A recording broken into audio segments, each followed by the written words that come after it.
বদলে যাচ্ছে কাগজের পরিচয়পত্র, মিলবে স্মার্ট কার্ড, যা বিতরণ শুরু হবে আগামী 2 অক্টোবর, চলবে আগামী বছরের ডিসেম্বর পর্যন্ত। তবে প্রথমে স্মার্ট কার্ড হাতে পাবেন রাজধানী ও কুড়িগ্রামের একটি দুর্গম এলাকার মানুষ। নির্বাচন কমিশনের দাবি, শুধু নাগরিক সেবা নয়, অপরাধীদের শনাক্ত ও সন্ত্রাস জঙ্গিবাদ রোধে কাজ করবে এটি। হাসান হিমেলের রিপোর্ট। স্মার্ট জাতীয় পরিচয়পত্র নির্বাচন কমিশনের উদ্যোগে তৈরি হচ্ছে অত্যাধুনিক এ পরিচয় ঠিকুজি। পরিচয় ছাড়াও যা নিশ্চিত করবে সব নাগরিক সুবিধা। এ পরিচয়পত্রের মাইক্রোচিপে 3টি স্তরে থাকছে 25 ধরনের নিরাপত্তা বৈশিষ্ট্য।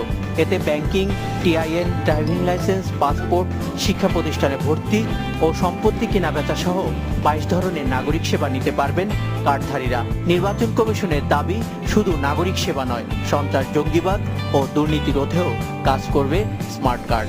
সন্ত্রাস দমন বলেন বা এক কথায় সুশাসনের কথা বলি, সেটার জন্য এটি যুগান্তকারী একটি পদক্ষেপ হবে। সবচেয়ে সহজ উপায় একজনকে শনাক্ত করার জন্য। আর এখানে যেহেতু বায়োমেট্রিক দেওয়া আছে, সুতরাং এই বায়োমেট্রিকের সাহায্য নিয়ে আপনি সহজেই একজন ব্যক্তিকে শনাক্ত করতে পারেন। নির্বাচন কমিশনের identification system for enhancing access to services বা আইডিয়া প্রকল্পের আওতায় 2011 সালে স্মার্ট কার্ড তৈরির পরিকল্পনা নেওয়া হলেও বাস্তবতায় রূপ নিচ্ছে 5 বছর পর। দেশে বর্তমানে 10 কোটি ভোটার থাকলেও প্রাথমিকভাবে প্রস্তুত করা হচ্ছে 9 কোটি কার্ড। আগামী বছরের জুন নাগাদ কার্ড তৈরি শেষে সব ভোটারের হাতে তা পৌঁছাবে ডিসেম্বরের মধ্যে।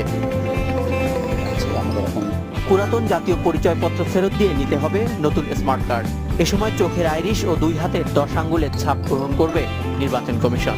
4 ফিঙ্গার নেওয়া হচ্ছে, আমরা এটাকে 10 ফিঙ্গারে রূপান্তরিত করবো এবং আইরিশটাও আমরা এটার সঙ্গে সংযোজন করবো। তো সেই ক্ষেত্রে জনসাধারণ ওয়ার্ড ভিত্তিক আমরা যে ক্যাম্পগুলো তৈরি করবো এগুলো আমরা জানিয়ে দেবো।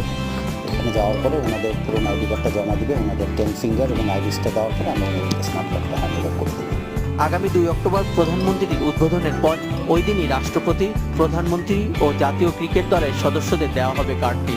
ওই দিন থেকেই কার্ড বিতরণ করা হবে ঢাকার 2 সিটি কর্পোরেশন ও কুড়িগ্রামের একটি দুর্গম এলাকার ভোটারদের মাঝে। এরপর পর্যায়ক্রমে তা বিতরণ করা হবে সারা দেশে।